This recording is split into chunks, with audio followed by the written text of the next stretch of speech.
पाकिस्तान आपको आवाज दे रहा है, इमरान खान को आवाज दे रहा है।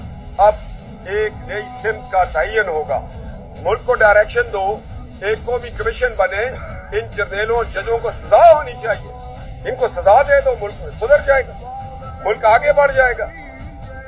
मेरे जर्नलिस्ट हंस रहे हैं, तो बात तो सच करनी है ना, मेरा पाकिस्तान है।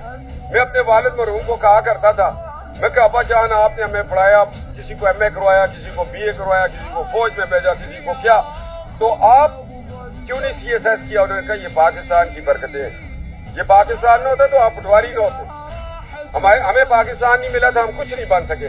आपको पाकिस्तान मिला, हमारी मेहनत रिस्क अलाल ने आपको जहां तक पहुंचाया। इस पाकिस्तान की कदर करें, इसकी जो मट्टी है, मट्टी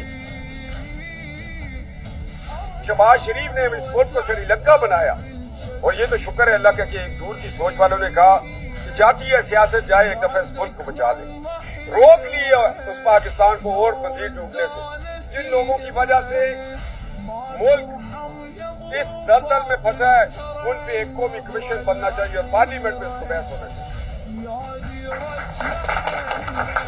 ये क्या बात हुई माय लॉर्डशिप, आप एक फैसला दे के घर बैठ जाए, जिंदगी इस तरह नहीं गुजरेगी। आप पाकिस्तान और पाकिस्तान की सालमियत से खेलने वालों को हम सुकून से नहीं बैठने देंगे। ये पाकिस्तान हमारे अबाव अजदाद, कितने आप लोग हो जिनके बाप दादा नाना वॉल्टन पे 2-2 महीने भूखे बैठे थे, तब पाकिस्तान बना, मगर ये नहीं पता था कि अपने गुलशन में दीमक भी है। वो दीमक क्या, हमारा अदालती निजाम दीमक है, जिसने गलत फैसला दिया। नजरिया जरूरत एक शख्स कहते हैं मार्शल लगाओ, तुम जो मर्जी है आइन का तुम दिया पांचा कर दो, पीछे 5 जज आते हैं, वो तबाह कर चुके हैं हमारी मैशत को। अब देखो वो वक्त नहीं रहा कि एटम बम की जंग होगी, टैंक की होगी, तोप की होगी। अब ये जंग होगी कि जिस मुल्क में डॉलर नहीं होगा वो श्रीलंका बन जाएगी।